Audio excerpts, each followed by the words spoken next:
noticias, todas las voces. Hay mucha información de los hechos violentos que han ocurrido aquí en la Ciudad de México. Por ejemplo, anoche ya muy tarde, anoche de martes, muy tarde, madrugada de este miércoles, hubo un desalojo, o cuando menos un intento de desalojo en varios edificios ubicados frente a la Secretaría de Gobernación en la avenida Bucareli, en el centro histórico de la ciudad.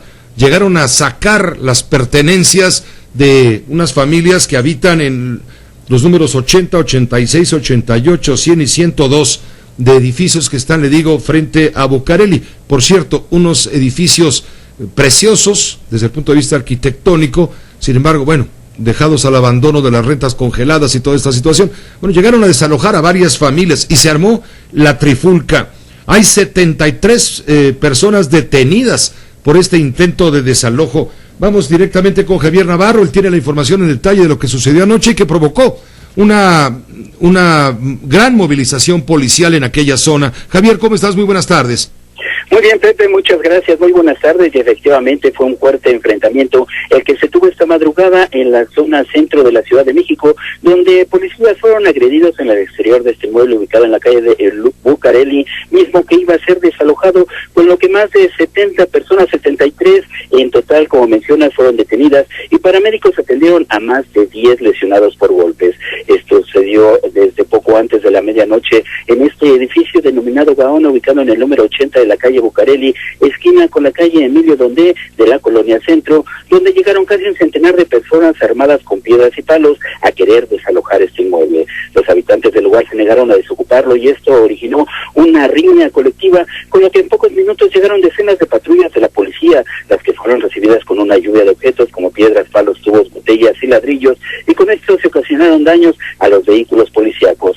Se tuvo que enviar al lugar refuerzo de más unidades y al equipo de granaderos, con lo que pudieron controlar la riña, y un total de 73 personas fueron detenidas y llevadas a la agencia número 50 del Ministerio Público de la Procuraduría de Justicia Capitalina. A pesar de que se escucharon varias detonaciones en este lugar, Pepe, no hubo personas heridas por arma de fuego, y paramédicos de la Cruz Roja y del Escuadrón de Rescate, así como ambulancias voluntarias, atendieron a estas más de 10 personas por golpes, mismas que, por cierto, no requirieron su traslado hacia algún centro hospitalario. Pepe, el reporte que te tengo. Los vecinos, Javier, están acusando a los detenidos, decías 73, los están acusando de lesiones y daños en propiedad ajena. Así es, Pepe, estas personas llegaron pues con la intención de desalojarlos y de sacarlos de este lugar, pues en sus viviendas, pero ellos no se dejaron y precisamente iniciaron todo este proceso en contra de estas personas, que por cierto pues no se sabe quién las envió a querer desalojarlas, y esto pues ya tendrá lugar a la investigación que lleve a cabo la Procuraduría General de Justicia Capitalina, Pepe. Te agradezco la información con todo detalle. Estaremos en contacto, Javier Navarro. Muy buenas tardes. Gracias, buenas tardes. Bueno, la Procuraduría de Justicia del Distrito Federal, desde luego, está investigando lo sucedido anoche, aunque los familiares de los 73 detenidos que acudieron a la Agencia 50 del Ministerio Público, como bien informa Javier Navarro, aseguran a los medios de comunicación que sus familiares no son culpables. Ellos solamente estaban tratando de ganarse un poco de dinero desarrollando esta acción ordenada por los jueces en materia civil. En fin, Juan Antonio Jiménez, ¿qué se ha investigado hasta el momento? Muy buenas tardes. Juan Antonio Jiménez, ¿me escuchas? Bueno, ¿hay algún problema en la comunicación con Juan Antonio Jiménez? No podemos entrar en contacto. Vamos a hacer una pausa mientras tanto y regresamos con más información. Radio Fórmula 900 las voces. Hemos recuperado la comunicación con Juan Antonio Jiménez. Él tiene información de cómo va la investigación por parte de la Procuraduría del DF respecto a lo que sucedió con este intento de desalojo que provocó la batalla de Bucareli. Juan Antonio, adelante, por favor. Gracias, Pepe, y un total de 71 personas son las que fueron llevadas a la Fiscalía Central de Investigación luego de un enfrentamiento que se registró de un desalojo en la madrugada de este miércoles frente al número 80 de la calle de Bucareli, casi esquina con Guillermo Donde en la colonia Centro. Los hechos se registraron minutos después de la medianoche. De sujetos pretendían sacar a moradores del edificio conocido como Gaona, quienes con algunos objetos como palos trataron de defenderse. Esos hechos provocaron una riña, por lo que tuvieron que intervenir elementos de la Secretaría de Seguridad Pública, quienes fueron recibidos con piedras Pitubos. Cabe precisar que dicho inmueble ha sido declarado como Monumento Artístico Nacional por la Comisión Nacional de Zonas y Monumentos Artísticos del Instituto Nacional de Bellas Artes desde 1980. Los detenidos, entre ellos 17 menores de edad, fueron trasladados al búnker de la Procuraduría Capitalina para ser puestos a disposición del Ministerio Público. Sin embargo, más de 12 horas, los implicados aún no han sido ingresados o no habían sido ingresados a la representación social PP, debido a que las autoridades les señalaban que no tenían tanto espacio para atenderlos. De hecho, primero llegaron a la Agencia 50, después se fueron al Ministerio Público de Cuauhtémoc y terminaron alrededor de las 6 de la mañana ahí en la propia Agencia Central de Investigación. Entrevistados todavía cuando estaban en los camiones de los granaderos que los estaban transportando, Yocio Ramírez Domínguez, de 22 años de edad, esto fue lo que nos mencionó. No, ellos no nos han dado alimentos. Inclusive les tuvimos que robar para pasar al baño. Sí, de hecho hubieron 5 menores, bueno, sí hubieron muy heridos. Y de derechos humanos, todos están heridos. Los jóvenes que participaron en el desalojo dijeron que fueron contactados con engaños cuando se encontraban en inmediaciones de la iglesia de San Juditas y que les habían ofrecido trabajar en una mudanza, por lo que les habían ofrecido 350 pesos. Asimismo, señalaron a Silvia Soto Lapato, además de otro sujeto apodado El Gordo, quienes fueron los que los contrataron. Una mujer, ella no fue detenida, sin embargo, al sujeto al que apodan El Gordo sí está ante la representación social. Las personas que fueron llevadas a esta Agencia 50, donde se espera que ya estén rindiendo su declaración ministerial para deslindar responsabilidades, y en las próximas horas, bueno, pues se dé a conocer su situación jurídica. Ellos son acusados porque ya hay una averiguación previa por parte de las autoridades capitalinas por los delitos de allanamiento de morada, robo, daño a la propiedad y lo que resulte. El reporte. Muy completo y gracias Juan Antonio Jiménez por la información. Quedamos pendientes si hay avance en las declaraciones de quienes todavía no lo han hecho ante la gente del Ministerio Público en la Agencia 50 del Gobierno de la ciudad. Pero estamos al pendiente. Estamos al pendiente, por supuesto. Donde hubo también otro enfrentamiento, incluso de consecuencias aún más graves, fue en el estado de Oaxaca. Lupita Thomas, de la Agencia Cuadratín, tú tienes toda la información. ¿Qué fue lo que pasó? Infórmanos, por favor, adelante. Bueno, otra vez tenemos problema con las líneas telefónicas con Lupita Thomas. El caso es que transportistas agremiados a la Confederación Nacional de la Productividad y del Sindicato Libertad se enfrentaron en la zona más importante de la ciudad de Oaxaca. El saldo preliminar es de una persona muerta y cuando menos una persona lesionada. Además, en el lugar una camioneta fue incendiada. Los grupos chocaron en la ribera del río Salado, en las inmediaciones de los centros comerciales Plaza del Valle y Plaza Oaxaca, al sur de la ciudad. Los transportistas hicieron disparos de arma de fuego, se lanzaron piedras. En fin, Lupita, ya estamos contigo, adelante. Gracias, Pepe. Para comentarte, hubo una persona que falleció, él es Giovanni, una persona que responde el nombre de Giovanni. Él estaba en esta disputa de los camiones materialistas cuando se confrontaron alrededor de la 1:30 de la tarde y la Procuraduría de Oaxaca confirmó esta persona fallecida.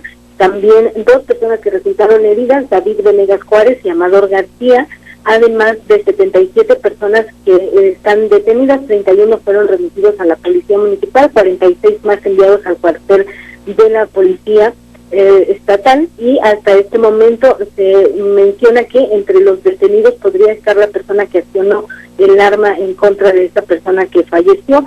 Comentarte, Pepe, que esta diferencia o disputa entre los transportistas deriva de la contratación de los servicios que otorgan a estas nuevas tiendas que están construyendo en esta zona conocida como plaza, bueno, son plazas nuevas que están haciendo aquí en Oaxaca, y estos materialistas de la Confederación Nacional de la Productividad, es una organización de reciente creación. Ella pelea que en su momento se le otorgaron a la Confederación de Trabajadores de México y a un sindicato denominado Libertad. No es la primera vez que ocurre este tipo de enfrentamientos, sin embargo ahora una persona perdió la vida y estas otras más que están detenidas sin que hasta el momento se mencione si dentro de esta relación, pues bueno, habrá alguno que ya sea liberado por falta de cargos. Estas personas, hasta este momento la autoridad no ha dicho bajo qué cargos fueron llevados ante la autoridad, Pepe, y en el lugar todavía permanecen algunos peritos de la Procuraduría y ya la situación se distensó. Hay tránsito normal en esta zona, sin embargo, por la mañana los comercios que se ubican en este lugar, hubo alguna crisis de las personas que estaban adentro, quedaron encerradas algunas horas, después pudieron salir y pues bueno, el enfrentamiento que te comento suspendió momentáneamente estas obras que dijeron van a continuar. También hay un comunicado por parte del gobierno del estado en el que menciona que el enfrentamiento entre la CNP y los transportistas agremiados a la organización Libertad no se vincula al otorgamiento de concesiones o permisos, sino es deriva, dice, de una controversia de naturaleza mercantil suscitada entre ambas organizaciones, a las que hace un llamado para dirimir sus controversias intergremiales y preservar la paz social en Oaxaca. Pepe, es el reporte. Te agradezco, Lupita Thomas, a través de la agencia Codratín, esta información detallada de lo que ha ocurrido allá en Oaxaca con este saldo que ya hemos mencionado. Hay una persona fallecida, que eso es, digamos, el punto más grave en este enfrentamiento. Y me decías, ¿cuántos lesionados? Sí, es una persona que falleció, 2 heridos, que reconoce hasta este momento la autoridad, y 77 personas detenidas. Gracias, Lupita Thomas, muy buenas tardes. Gracias, buenas tardes. Lupita Thomas, de la agencia Cuadratín, en colaboración especial con Grupo Fórmula Noticias. Otra nota que también ha provocado problemas, entre otros el cierre durante hora y media de la carretera México-Puebla, es lo que sucedió en un kinder, en un jardín de niños, cuando al parecer 8 personas involucradas con actos de pedofilia en perjuicio de los menores que asisten a este kinder fueron detenidas. Sin embargo, los familiares exigen justicia. Leopoldo Espejel, te escuchamos con esta información detallada. Adelante, por favor. ¿Cómo estás, Pepe? Muy buenas noches. Efectivamente, fíjate que la tarde de hoy se manifestaron padres de familia del Kinder Estado de México, que se localiza en el municipio de Ixtapaluca. ¿Por qué, Pepe? Bueno, pues porque fueron detenidos 6 albañiles, 5 mayores de edad, entre ellos un menor de edad, además de 2 conserjes de este kinder, por presuntamente haber abusado sexualmente de 8 menores de edad. Pepe, ello pues motivó justamente la presión de los padres de familia, y es que estos sujetos fueron entregados ante la Procuraduría de Justicia de Mecameca. Aparentemente había pues ahí una situación en de que no eran atendidos. Lo que ocurre es que estaban llevando a cabo los análisis de ADN, Pepe, para determinar la presunta responsabilidad de estos sujetos. Más tarde, la propia Procuraduría del Estado de México, Pepe, emitió un comunicado en el cual afirma que se lleva a cabo ya la investigación para tratar de confirmar esto, la comisión de actos libidinosos en contra de estos 8 menores de edad. Cabe precisar que hasta este momento la Procuraduría reconoce que fueron presentados 7 adultos y un menor de edad señalados como los presuntos responsables de la agresión en contra de los menores de edad. Se dice que estos entre estas 5 adultos y un menor de edad se desempeñaban como albañiles en una obra que estaba en construcción en las instalaciones del jardín de niños, y 2 más pues laboran como conserjes de este plantel, motivo por el cual, y a petición de los propios padres de familia, fueron detenidos, una vez que al menos 2 de estos alaritos, Pepe, fueron ya reconocidos por los pequeñines como quienes los amenazaban con asesinarlos si no accedían a sus peticiones sexuales. Pepe, están detenidos, se está llevando a cabo la investigación, y esto motivó que justamente por la tarde los padres se manifestaran a la altura del kilómetro 30 de la autopista México-Puebla, bloqueando casi por espacio de 2 horas esta importante arteria, en la cual, bueno, pues se conjugó un enorme caos vial, Pepe, lo que tenemos al momento.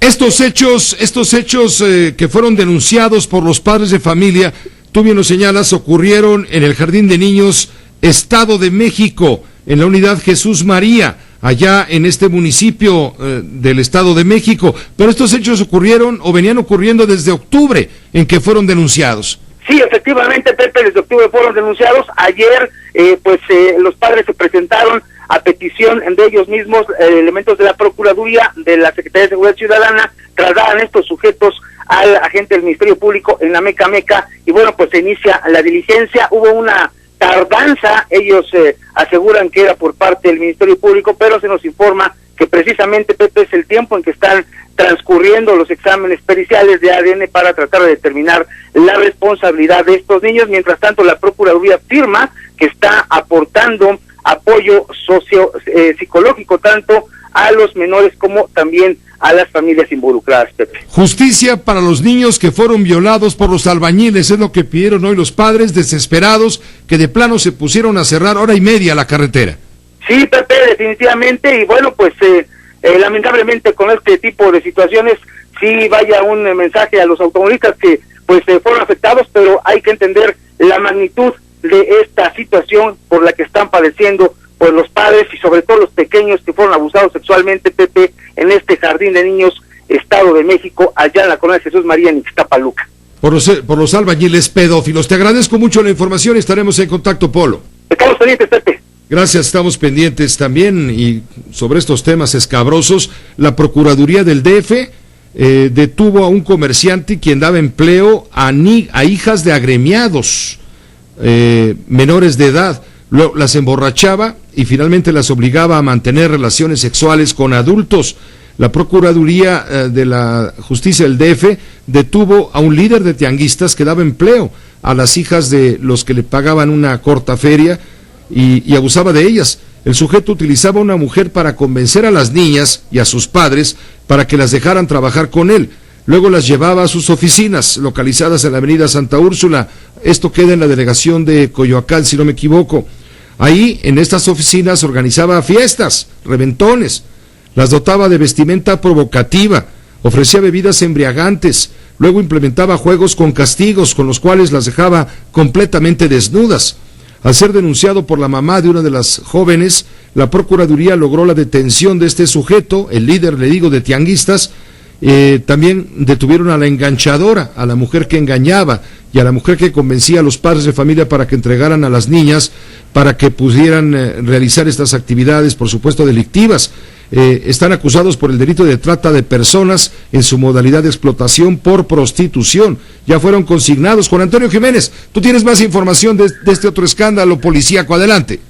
Así es, Pepe, como probables responsables del delito de trata de personas en su modalidad de explotación por prostitución, la Procuraduría Capitalina ejerció acción penal en contra de Álvaro Peña Díaz, quien era dirigente de un mercado sobre ruedas que se instala en la colonia Santa Úrsula, Coapa, y su asistente Elidel García Miguel, ya que se dedicaban a prostituir a menores en la oficina de administración. De acuerdo con los hechos asentados en la indagatoria, el probable responsable, a través de su asistente, captaba a menores de entre 13 y 16 años de edad para ofrecerles trabajo de auxiliar en la oficina que representaba, localizada en avenida Santa Úrsula, en el perímetro de Coyoacán, y por lo cual les ofrecía entre 100 y 180 pesos. Al término de la jornada laboral, les indicaba que se llevaría a cabo una fiesta, por lo que las dotaba de vestimenta y les ofrecían bebidas embriagantes para llevar a cabo juegos con castigos hasta dejarlas semidesnudas. El probable responsable permitía la entrada de clientes a quienes les cobraba para verlas bailar en un área de la oficina que tenía tratado un tubo,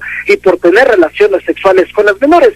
Con base en la denuncia presentada por la mamá de una de las agraviadas, agentes de la Policía de Investigación lograron la captura de los implicados y rescataron a 2 menores de 16 años de edad. La fiscal para trata de personas, Juana Camila Bautista Rebollar, detalló. Una de ellas, precisamente nuestra primera víctima, es inclusive apoyada por Álvaro, porque la mamá refiere que desde que ella entró a trabajar con él ahí en la oficina de administración del tianguis, en 2 ocasiones la víctima llegó ebria y ella obviamente le dijo que por qué hacía eso. Ella es una niña de 16 años. Ahí empezaron los problemas. Entonces ella va y se queja con Álvaro y Álvaro le dice, no te preocupes, mira, hay una agencia del menor que protege a los menores para que inicie una de violencia en contra de tu mamá. O sea que de cualquier manera este sujeto también quería que demandaran a los padres de las menores afectadas. Cabe mencionar que al momento del aseguramiento, Álvaro Peña Díaz portaba un arma de fuego con la que amagó incluso a los elementos policiales. Una vez integrados los elementos de prueba, la Procuraduría Capitalina ejerció acción penal en contra de los inculpados, por lo que Lidet García ya fue ingresada al penal de Santa Marta, Acatitla, y Álvaro Peña quedó a disposición de un juez en el reclusorio Oriente. Pepe, el reporte. Te agradezco, Juan Antonio, la información y muy buenas tardes. Gracias, buenas tardes. Buenas tardes. Hay más información, incluso que tiene que ver con la explosión de Pemex. Se va a cumplir ya el primer aniversario de esta explosión, la Torre B, ¿se acuerda? La torre administrativa de Petróleos Mexicanos por los rumbos de Marina Nacional. Evento, explosión terrible que dejó un saldo de 37 muertos. Bueno, pues casi un año después, los familiares de las víctimas de esta explosión denuncian ante las autoridades judiciales al Procurador General de la República, Jesús Murillo Caram, y al director de Petróleos Mexicanos, Emilio Lozoya Austin, por negarles acceso a la averiguación previa que se integró y por no haberles pagado un solo centavo de indemnización. Por esta razón, la juez noveno de distrito en derecho de amparo dio 3 días al titular de la PGR, a Murillo Caram, para que informe si existe o no una averiguación previa por estos hechos, luego de que la misma dependencia dijo que no tiene a su cargo la indagatoria. Le recuerdo que quien estuvo al frente de las investigaciones por parte de Petróleos Mexicanos y del gobierno, más bien del gobierno federal, fue Alejandro Castillo Cervantes, quien era entonces subprocurador general de la República, después fue ascendido a procurador del consumidor y ahora es el comisionado federal para llevar la pacificación y el desarrollo integral al estado de Michoacán. Alfredo Castillo Cervantes, quien está todos los días en los medios de comunicación por la crisis que se vive en Tierra Caliente. Bueno, hace un año, Alfredo estaba encargado en calidad de subprocurador de todos los trabajos por parte de la PGR para investigar qué fue lo que sucedió en la Torre B de Petróleos Mexicanos y que causó la muerte de 37 personas.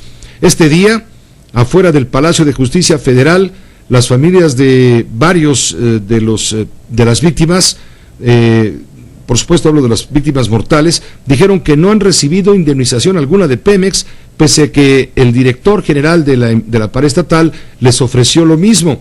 Dijeron que los muertos estaban subcontratados por Pemex, trabajaban en la empresa Copicosa, la cual daba mantenimiento a los pilotes en cada uno de los edificios de la paraestatal. Ellos alegan ante el Palacio de Justicia que Lozoya les prometió que los iba a indemnizar por parte de Petróleos Mexicanos.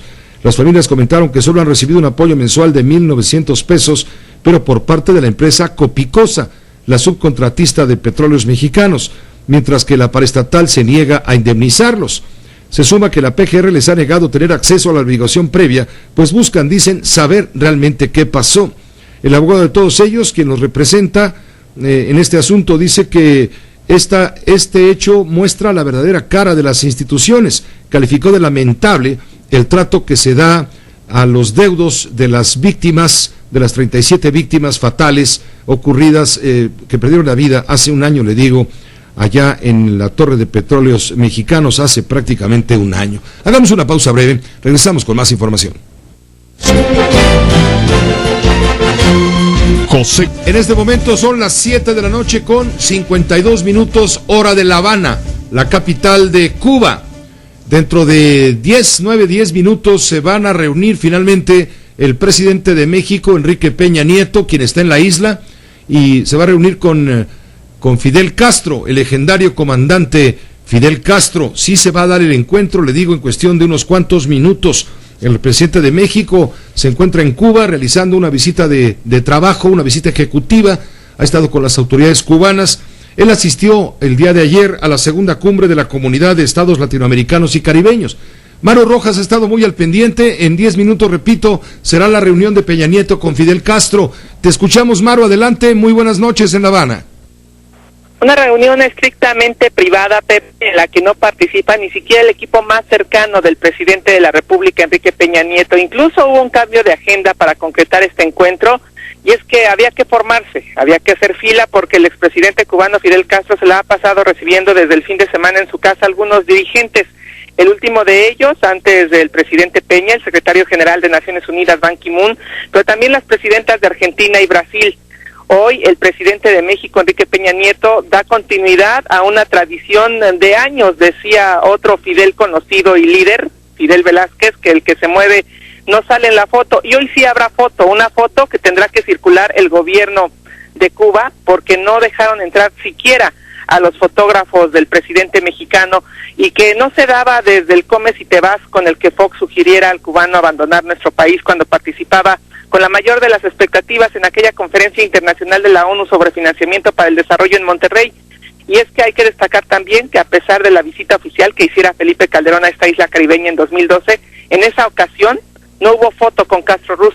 Y este día, previo a la concreción de este encuentro, así lo adelantaba el presidente de la República, una de las actividades, parte de su agenda ya de visita oficial, pero que también consideraba como histórica. Un encuentro privado con el presidente Raúl Castro para llevar a cabo una reunión de trabajo que nos permita realmente explorar cómo podemos fortalecer la histórica relación de hermandad que hay entre nuestros pueblos, cómo podemos abonar realmente a esta actualización económica y social que Cuba está llevando a cabo, y también se ha confirmado para previo a este encuentro tenga oportunidad de saludar personalmente a quien sin duda es el líder político y moral de Cuba, al presidente Fidel Castro. Esta reunión que te menciono empieza y concluye en unos minutos más, y después se traslada aquí al Palacio de la Revolución para reunirse con el presidente cubano Fidel Castro, y del que ha dicho será un encuentro no solamente en el papel, para en los hechos volver a reanudar una relación que debe ser restablecida entre México y Cuba. Aterrizarlo en acciones de cómo estamos fortaleciendo nuestra relación, nuestra presencia en la región latinoamericana y del Caribe. Y sin duda, en lo personal, pues creo que es esta mi primera visita que hago a La Habana, y sin duda el encuentro con un personaje de la historia de esta región y de todo el mundo, bueno, pues es importante. Sin duda importante la reunión que en estos momentos se está concretando y que en adelante estaremos dando cuenta al auditorio, Pepe. Estaremos dando cuenta contigo desde La Habana, en vivo y en directo. Maru Rojas, que te vaya muy bien, muy buenas noches mientras tanto. Buenas noches. Buenas noches. Hace 10 años hubo el último encuentro de un presidente mexicano con el líder de Cuba. Me refiero en ese entonces todavía con toda la fuerza del mundo, Fidel Castro Ruz. El que era canciller del gobierno de Vicente Fox fue Jorge Castañeda. Estuvimos, me acuerdo, muy bien en aquella visita, acompañando al presidente de la República, varios medios de comunicación, desde luego, y escuchando al canciller Castañeda hablando de la relación entre México y Cuba. Y después de esa visita, las relaciones entraron en un impas de congelamiento, de frío, helado, que llevaron casi al punto de la ruptura, una relación histórica entre México y La Habana. Está en la línea telefónica precisamente Jorge Castañeda, analista político, colaborador también en este espacio informativo, y bueno, entonces, repito, hace 10 años, hace una década, el canciller. Jorge, te saludo con mucho aprecio, como siempre, muy buenas noches. ¿Cómo te va, Pepe? Gusto saludarte. Al contrario, muchas gracias. ¿De qué podrán hablar el presidente Peña Nieto y el comandante Castro, aún ya recluido en la enfermedad, más de 80 y pico años? ¿De qué podrán hablar unos cuantos minutos? Pues mira, yo me imagino, Pepe, no sé bien, pero me imagino que hablarán de lo mismo que han hablado varios de los jefes de Estado, de gobierno, desde que han asistido a esta cumbre en La Habana y que han visto a Fidel Castro, Cristina Fernández, por supuesto Nicolás Maduro, por supuesto Dilma Rousseff, etcétera. Me imagino que hablarán pues 2 o 3 amabilidades, no sé si dé para una conversación muy larga, sobre todo que ya ha tenido que llevar a cabo varias de ellas Fidel Castro en estos últimos 2 o 3 días. Entonces pues seguramente será una conversación más protocolaria, pero entiendo que para alguien como Enrique Peña Nieto pues sea importante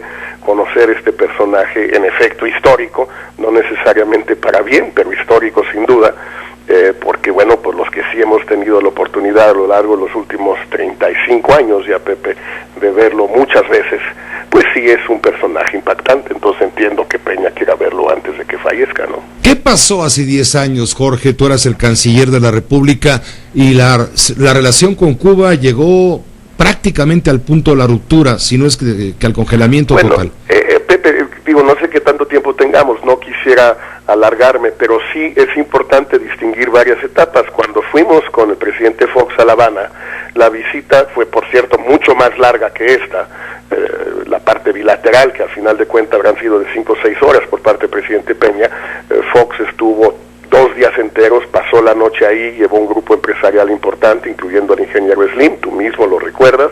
Sí. Hicimos una larga caminata con Castro, con el canciller Pérez Roque por La Habana Vieja, con gente, digamos, baño de pueblo, todo lo que tú quieras, una serie de eventos, etcétera, y por supuesto la reunión de Fox con 2 o 3 disidentes o 4 o 5 disidentes en la Embajada de México, cosa que sí molestó a los cubanos, pero que no fue el punto de ruptura. Todavía después de eso se mantuvo la relación cordial hasta la conferencia de Monterrey, que fue 3 meses después o 2 meses después. La del Come si te vas. La del Come si te vas, donde se le dijo con toda claridad a Fidel Castro, se lo dijo Fox de viva voz: eres bienvenido estrictamente a los acontecimientos de la Conferencia de Naciones Unidas. ¿Por qué? ¿Había presión de George Bush entonces? No tenía nada que ver con Bush, tenía que ver que no queríamos a Fidel Castro en la calle con los macheteros de Atenco, con la gente del PT en la calle en Monterrey, con la Universidad Autónoma de Nuevo León que le quería dar un doctorado honoris causa, etcétera. Lo que Fidel Castro ha hecho desde el primer día que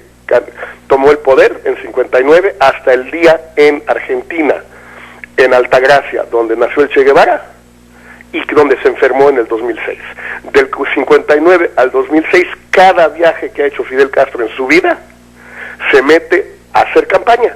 Y no queríamos que nos hiciera campaña. ¿Por qué? Porque el gobierno de Fox no le tenía la menor simpatía a una dictadura. Así de fácil, Pepe. Ahora, si el presidente Peña considera que no es una dictadura o que no le importa que sea una dictadura, es muy su derecho, para eso fue electo. Esa es que es la pregunta que te quiero hacer. ¿A qué va el presidente Peña Nieto a Cuba? No digo a la cumbre de la CELAC, sino más bien a esta visita bilateral, así sea de unas cuantas horas. ¿A qué va? ¿A justificar a la última dictadura que queda en el continente? Pues mira, en todo caso, de los 33 que estaban ahí, Pepe, el único que no ganó una elección fue Raúl Castro. En su vida, por cierto, ni una, porque nunca se ha presentado una elección. Ahora, se entiende que, bueno, no es necesario tener relaciones con gente solamente democráticamente electa, se entiende eso. Hay muchos otros, empezando por Xi Jinping, con quien se ha reunido Enrique Peña Nieto varias veces. La diferencia, claro, es entre la segunda economía del mundo y el país más poblado del mundo y una isla en estado completa de pobreza, donde el gran acontecimiento es que ya se puede comprar un coche, que por cierto cuesta $262,000 el más barato. Esa es la gran reforma, digamos. La reforma energética de Raúl Castro es que una gente puede comprar un coche si tiene $262,000 para ello, en un país donde el salario promedio es de $20 al mes. En fin, esa es la parte incomprensible. Pero hay una cosa que me parece más incomprensible, Pepe, si me permites 2 segundos. Por favor. Maru Rojas, también hoy en la mañana cuando participé en el programa de nuestro amigo y colega Ciro Gómez Leiva, también hizo un reportaje muy preciso, muy puntual, muy profesional sobre la visita del presidente Peña. Lo que no escuché de parte de Maru Rojas, ni ninguno de los corresponsales o periodistas o comentaristas que han ido a La Habana con el presidente Peña, es la entrevista con Joanny Sánchez, o con Guillermo Fariñas, o con las Damas de Blanco, o con cualquiera de los disidentes.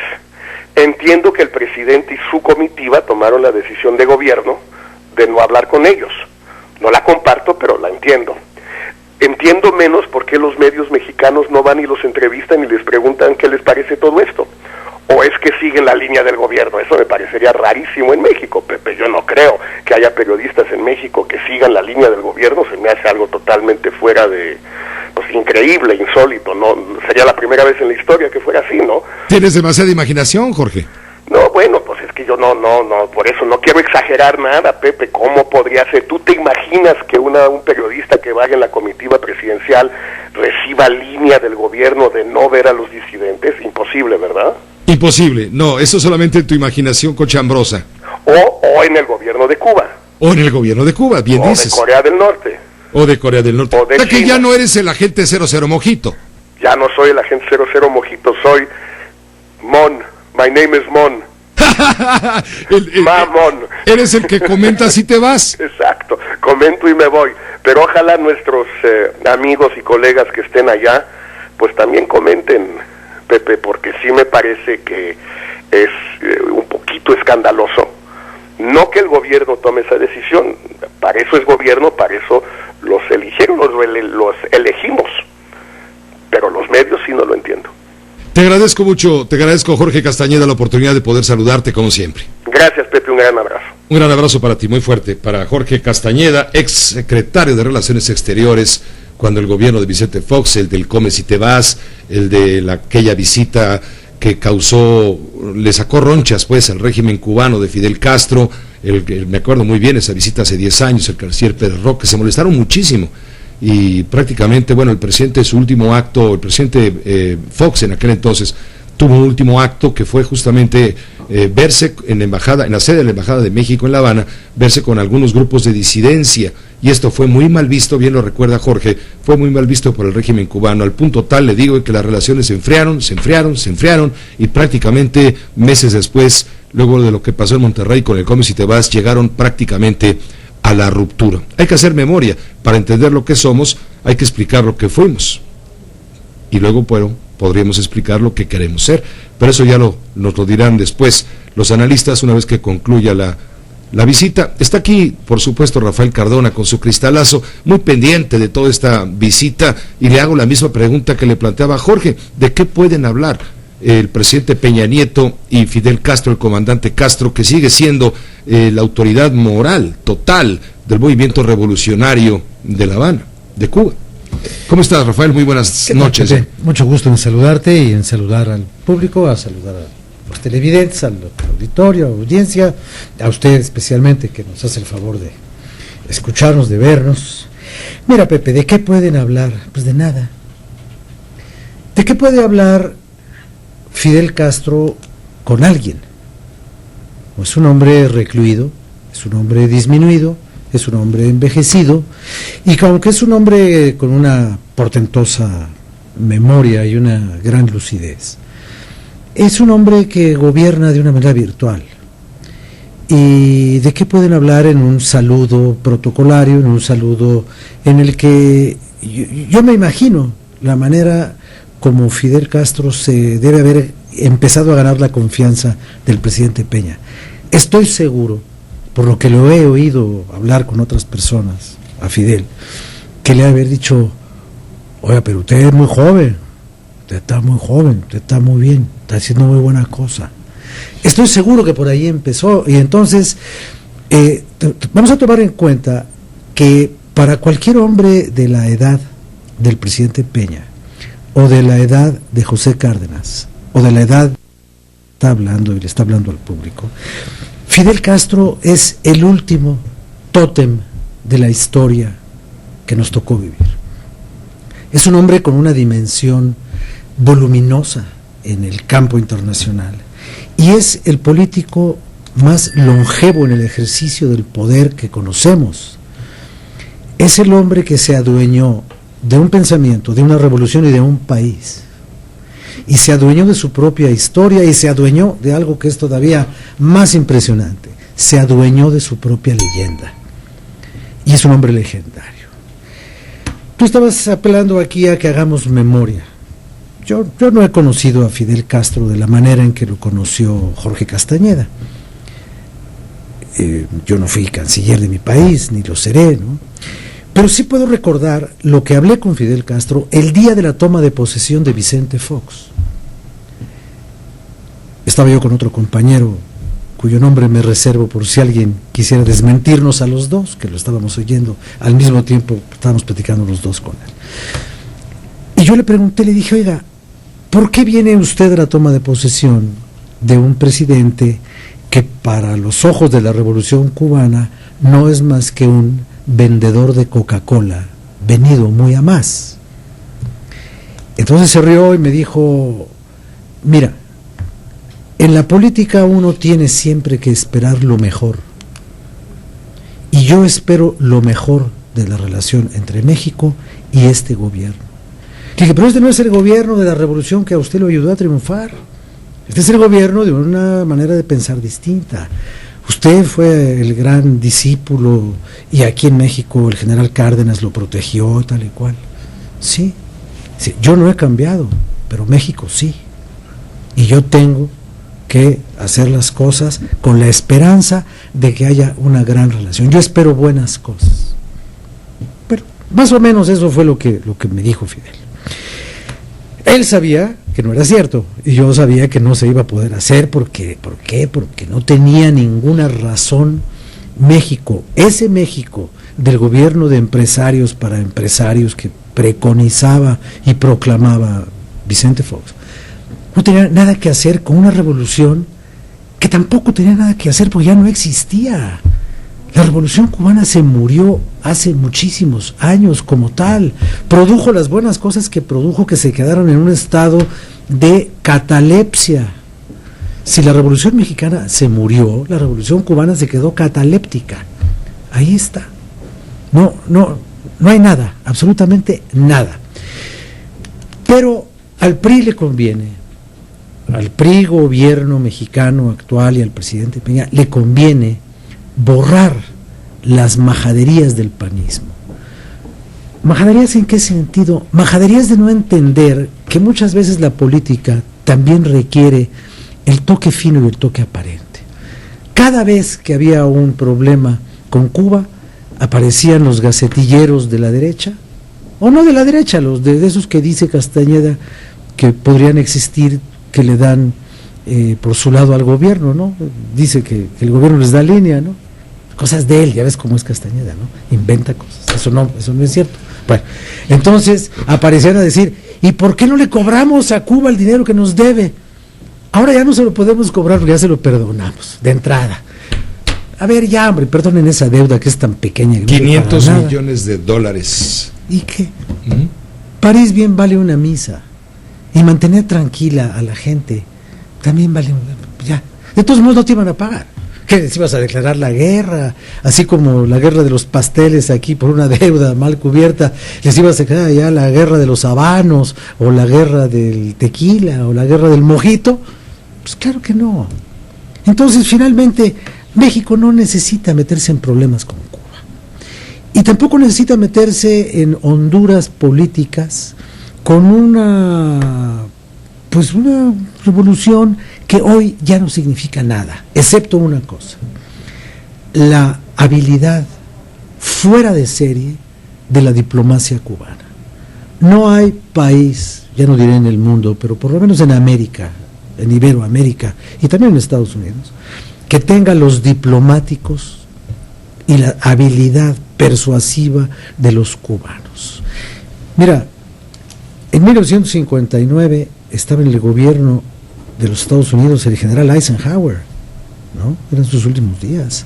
De entonces para acá, ¿cuántos presidentes americanos han pasado por ahí y no han podido superar la habilidad? Hablando de béisbol, digamos que tanto les gusta a los cubanos, hablando de béisbol, ¿a cuántos bateadores ha ponchado? Pues ya ponchó a 11, hacemos la lista. 11 en línea ponchados, 11 presidentes Kennedy, de los Estados Unidos. Johnson, Nixon, Ford, Carter, Reagan, los dos Bush, Obama, Clinton se pasaba la vida correteando a García Márquez para que García Márquez fuera el mensajero y le mandara recados a Fidel. Entonces, contra la diplomacia cubana y contra el talento de permanencia y de perdurabilidad en el poder de Fidel Castro, no hay quien pueda en el mundo. Y hoy el gobierno de México dice, muy bien, vamos al Parque Jurásico del Caribe. No vamos a hacer mayores cosas con Cuba mientras Cuba siga siendo el país que es. ¿Por qué? Pues por las razones que ya todos conocemos. Pero ese régimen no dura un año más, por razones de edad, simplemente, eso es todo. Y México creo que se está anticipando a sembrar una buena voluntad con la Cuba que viene, porque la Cuba que está es una Cuba simbólica, con la cual yo siento una enorme simpatía. Yo aquí en México, cuando era director de un periódico, editaba el suplemento semanal de Prensa Latina, en el periódico que yo hacía, se llamaba Orbe, ahora lo hace La Jornada. Lo hacía yo antes. Tengo amigos, tengo simpatía, le tengo respeto a Fidel. No le tengo veneración, pero le tengo respeto. A Raúl no le tengo ni veneración ni respeto. Raúl me parece un polizonte venido a más por el capricho de su hermano. Pero finalmente México se está adelantando a las cosas. Y dice el presidente Peña que de partir, conversar, conocer a un hombre de esa dimensión histórica es algo importante y algo interesante, y tiene razón el presidente. Fidel Castro, quien no haya en su tiempo hablado y visto la operación política de Fidel Castro, no ha visto cosas importantes en ese renglón. Muy bien, Rafael Cardona, gracias. Muchas gracias, buenas noches. Gracias por tu análisis complementario, desde luego. Vamos a una pausa, regresamos con más información. ¿Qué pasa en Guerrero con las guardias comunitarias y el diálogo que propone el gobernador Ángel Aguirre? Regresamos con esto y mucho más. ¿Has oído?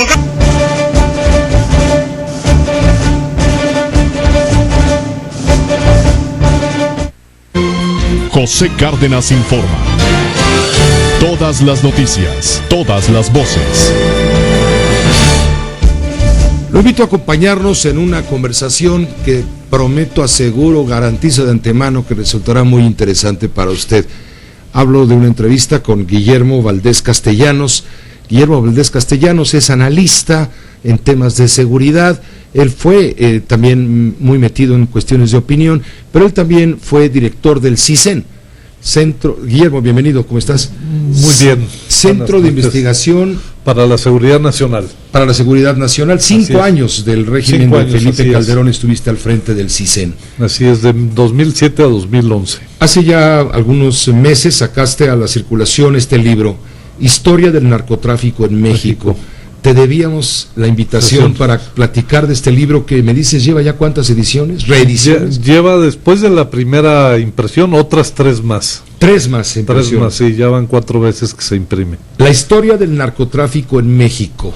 Así es. Es un primer estudio serio que se hace sobre el terreno, sobre el mapa nacional, de cómo el narcotráfico ha crecido, se ha expandido. Sí, sobre todo lo que plantea es cómo evolucionaron, o sea, porque la idea de este libro es explicarle a la gente por qué tenemos tanta gente armada en la calle matando tan salvajemente. O sea, de 2007 a la fecha van más de 70,000 muertos, y esto es producto de unas organizaciones criminales muy poderosas, muy armadas y sin límites para ejercer la violencia. Entonces, a diferencia de otros lugares donde hay narcotráfico, en donde las organizaciones criminales no son tan violentas, entonces la pregunta a respondernos es por qué en México estos señores, estas organizaciones se hicieron tan salvajes, tan violentas, tan homicidas. Entonces, lo que trata de explicar este libro es cómo fueron evolucionando como organizaciones criminales para pasar de empresas, digamos, exportadoras de droga, que eso fueron en el origen, a empresas de la muerte, a grupos prácticamente de sicarios con gran entrenamiento, con una gran capacidad de fuego, con un armamento de gran capacidad, que se están dispuestos a asesinarse a lo salvaje. Esa peligrosidad se da en la medida en que esa empresa criminal crece y se amplía en otros negocios tan productivos quizá como el narcotráfico, y pienso inmediatamente a la extorsión, el tráfico de personas, el secuestro. Así es, o sea, es una evolución que tiene una raíz empresarial. Económica, sí, empresarial. El primer gran fenómeno que empieza a generar la violencia es a partir de los 90s. En México, entre 1950 y 1989, había una gran corporación del narcotráfico, que era la Organización del Pacífico. Eras de cuenta un oligopolio. Todos los que se dedicaban al narco estaban organizados en una gran corporación dirigida por Miguel Ángel Félix Gallardo y Doneto. Y esa corporación se fragmenta a finales de los 80s, en 1989. ¿Qué es cuando surge Caro Quintero? Un poco antes. Caro Quintero es parte de la dirección de esa corporación.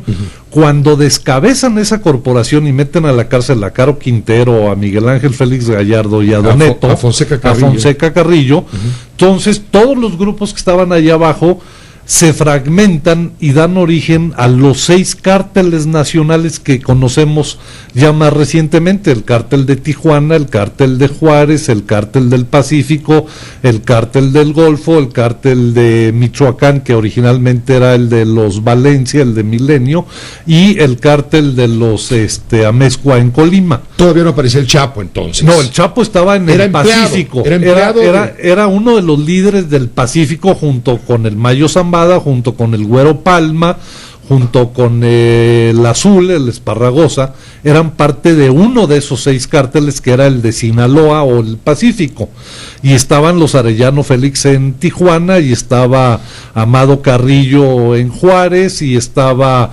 García Ábrego en el Golfo. Ociel Cárdenas es posterior. Es posterior hasta. Entonces, en los 90 se fragmenta la gran corporación del narcotráfico en 6 cárteles, en 6 organizaciones, y empiezan las guerras entre ellos. Entonces empiezan a hacerse violentos.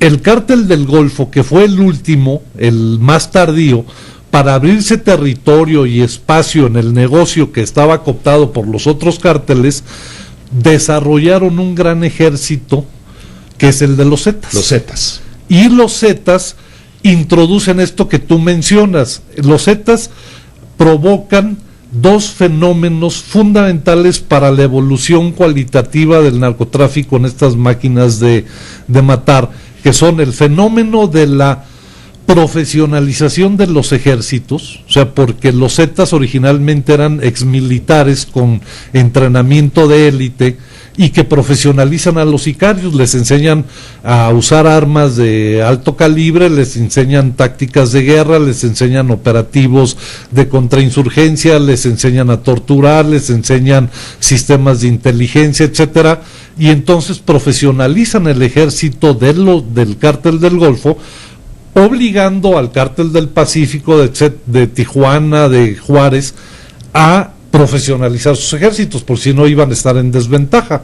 Entonces, este proceso de militarización profesional de las organizaciones del narcotráfico se da a partir de 1998-99, con el nacimiento de los Zetas. Esa es una primera gran variable.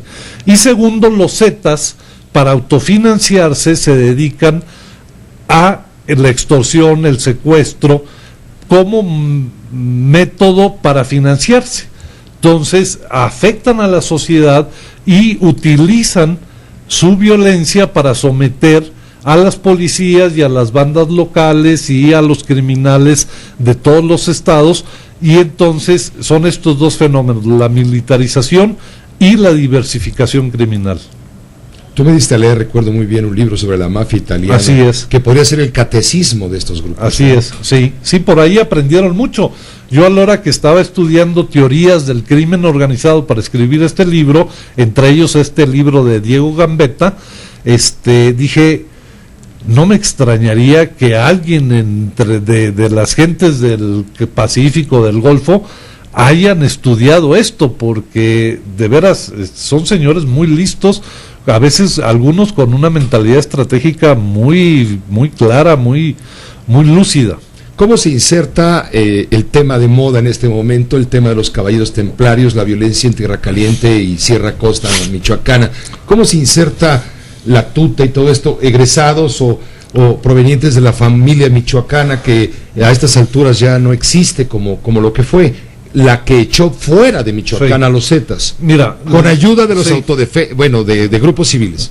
Mira, la familia, digamos que fueron parte de la organización del Golfo y de los Zetas para controlar Michoacán. Esto sucedió en los primeros años de la primera década de este siglo. 2001, 2002 llegan el cártel del Golfo a través de los Zetas a controlar Michoacán, y se quedan con los restos de lo que era el cártel del Milenio. ¿Por qué Michoacán? Porque ahí se producen las metanfetaminas. Porque era estratégico por el puerto de Lázaro Cárdenas, sin duda. En primer lugar, porque por ahí podían traer cocaína desde Colombia por el Pacífico. Ellos nada más llevaban cocaína por el Golfo o por Chiapas, y llevarla a Puerto de Michoacán, la distancia entre Lázaro Cárdenas y Nuevo Laredo es mucho más corta que de Chiapas, de Tuxtla y de Tapachula a Nuevo Laredo. Entonces, por un lado abrieron una ruta alterna de trasiego de cocaína vía el puerto de Lázaro Cárdenas, y por otro lado adquirieron una base productiva de marihuana y amapola que no tenían. Local. Y además, metas. ¿Cómo? Las metas. Y las metanfetaminas, dado que tenían la posibilidad de traer los precursores químicos de Asia, de China fundamentalmente, y desplazan a los Valencia.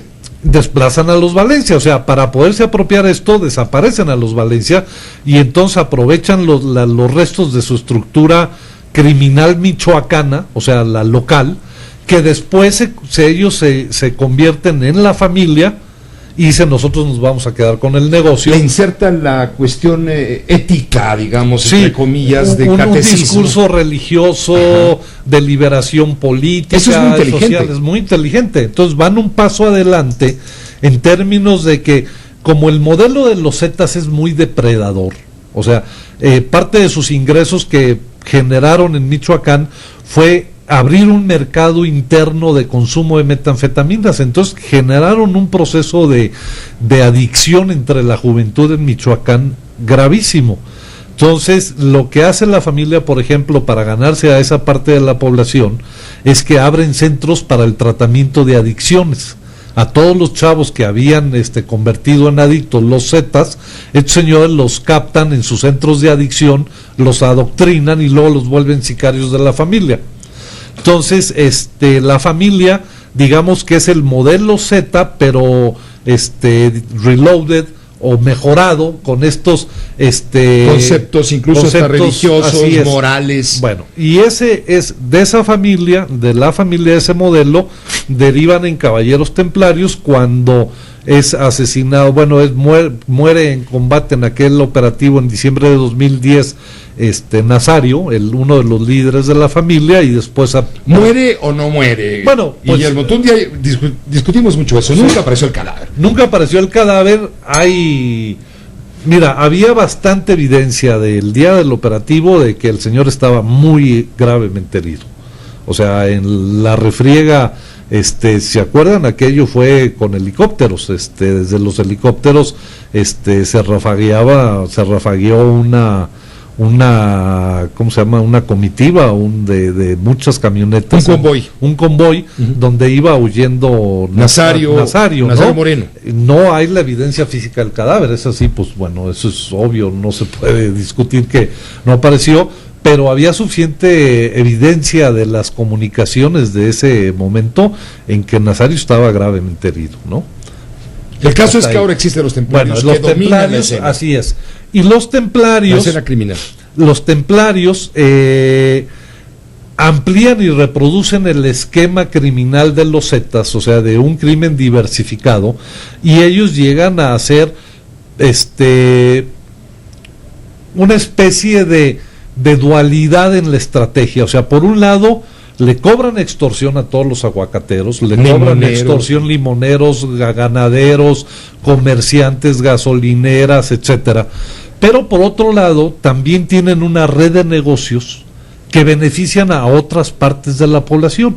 Por ejemplo, a ellos, una de las cosas que hacen, no solamente controlan a las policías municipales, sino también casi a la totalidad del municipio.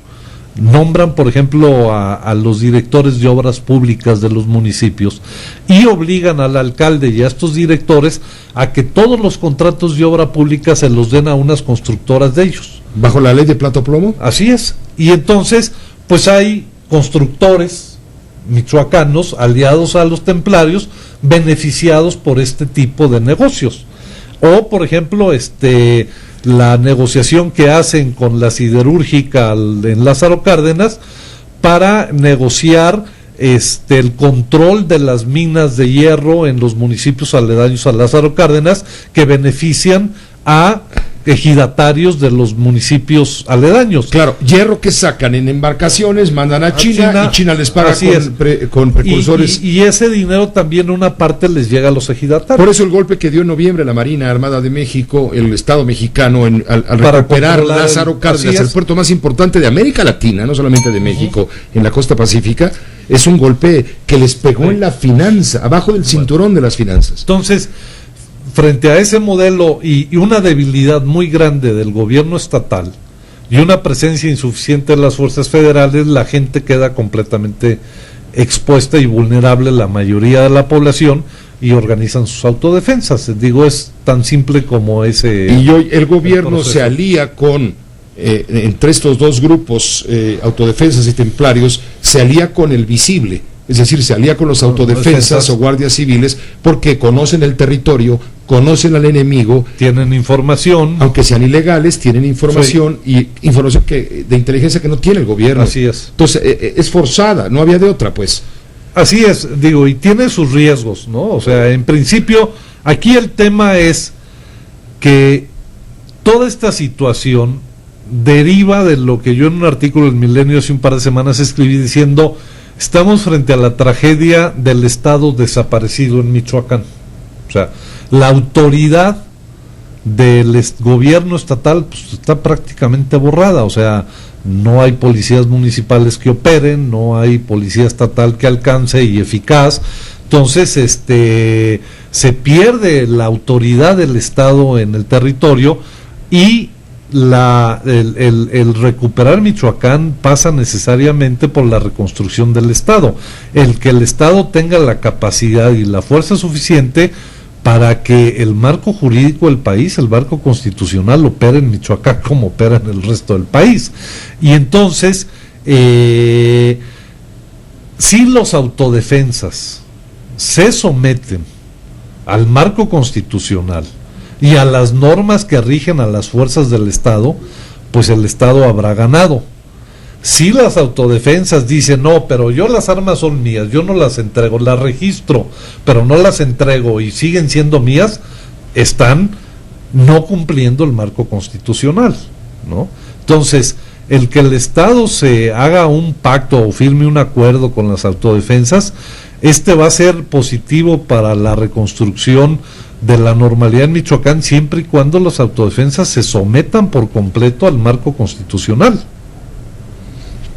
Son los vengadores tolerados, pues, así los hemos llamado por ahí. Guillermo Valdés, te agradezco mucho. Te desviamos un poco. Bueno, no te desviamos, es parte es parte de la historia. Es parte de la historia. Así claro, esto último de Michoacán, etcétera, no está aquí en el libro. La última parte no, pero toda la raíz, la génesis ahí está. La génesis del problema del narcotráfico en México está perfectamente en autopsia, en anatomía, en este libro. Es una anatomía de la historia del narcotráfico en México, que te agradezco mucho que vuelvas a recordarnos que está en librerías, que vale la pena para entender este país. Al contrario, Pepe, muchísimas gracias y buenas noches. Guillermo Valdés Castellanos, exdirector del CISEN, La historia del narcotráfico en México, de Editorial Aguilar. Por si quiere usted saber la verdad, nunca se había hecho este trabajo. Se han escrito muchas novelas, narconovelas o narcoliteratura, sí, por un trabajo serio de investigación.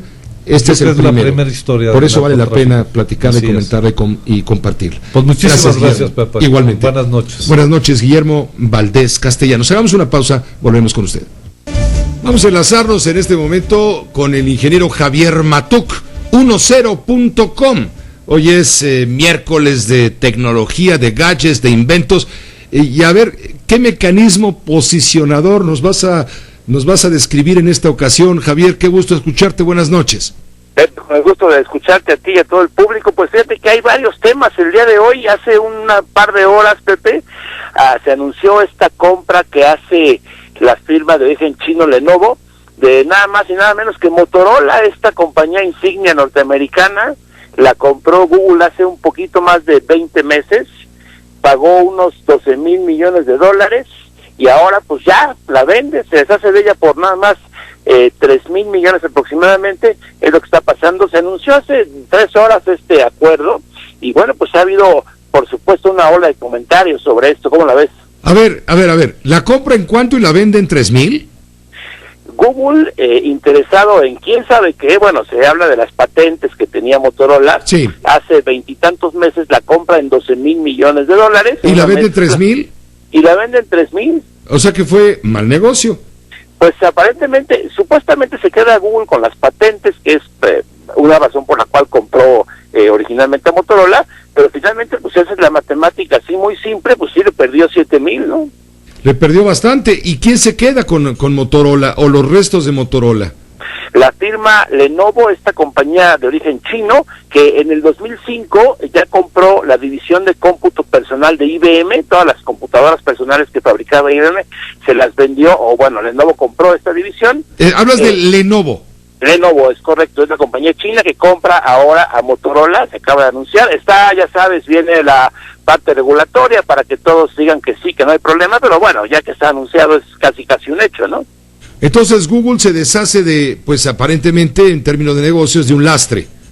Pues aquí la gran pregunta es por qué lo compró hace menos de 2 años y ahora por qué lo vende, por decirlo de alguna forma muy simple, tan barato, ¿no? Digo, no es barato, pero ¿por qué le pierde? Y finalmente, pues es una nota interesante en los mercados de tecnología porque no se esperaba. Y lo que apuntan algunos analistas es que con esto Lenovo estaría, digamos, un poco más dentro del mercado norteamericano, donde no tiene tanta presencia como quisiera, y comprando a Motorola, que es una firma muy conocida y una marca muy conocida, bueno, pues aparentemente entra o se queda con el pie derecho en el mercado norteamericano. Ahora, ¿qué tanto le significa a Google? Es una empresa que vale ¿cuántos miles de millones de dólares? No, realmente en términos de costo, pues no va a ser mucho. Aquí lo importante hay que recordar que Google es quien provee o otorga esto que se llama Android, lo que usan la gran mayoría de los teléfonos celulares, y entonces era como un hijo incómodo porque tenía que quedar bien con todos los fabricantes y también con este que compró. Entonces era una cuestión ahí que nunca se definió muy bien cómo le iba a hacer para tener a un propio fabricante, o sea, fabricar y también licenciar o quedar bien con todos los Samsung, LG, todas las compañías que también venden equipos con este operativo que es la base del teléfono. Entonces siempre había ahí este entredicho de cómo le van a hacer para que no se enojen los demás y tener en casa un producto hecho por ellos. Y bueno, pues ahora ya no hay problema porque ya lo acaba de vender, ¿no? 10.com, muchas gracias Javier Matuk por esta información que compartes con la audiencia de Grupo Fórmula, que es tuya también. Muchas gracias, un saludo para ti y para toda la audiencia, buenas noches. Gracias Javier Matuk. 10.com es colaborador, es el que maneja los mecanismos posicionadores y los chismes alrededor. Hagamos una pausa y regresamos. 19 muertos por mega tormenta de nieve en la costa este de la Unión Americana y que ha afectado ya también al sur de este país. Incluso había dudas sobre el partido de esta noche, la selección mexicana, partido de exhibición contra Corea, va a ser en San Antonio dentro de 10 minutos. Había dudas si se iba a llevar a cabo. Sí, se va a llevar a cabo. Ya le estaremos informando en otros espacios de Grupo Fórmula. Pero, ¿qué ha pasado con la mega tormenta de nieve? Alejandro Escalona tiene toda la información. Temperaturas bajo 0 centígrados, nevadas atípicas y congelación de autopistas en varias ciudades del sur estadounidense provocaron caos, afectando especialmente la ciudad de Atlanta, Georgia y sus alrededores. En esa región del país, donde son inusuales las nevadas de 5 a 7 centímetros que han caído debido a un frente frío, decenas de miles de conductores quedaron atrapados hasta por 24 horas debido a la congelación de las vías con temperaturas de 10 bajo cero en Georgia y menos de 1 grado en Nueva Orleans, Luisiana.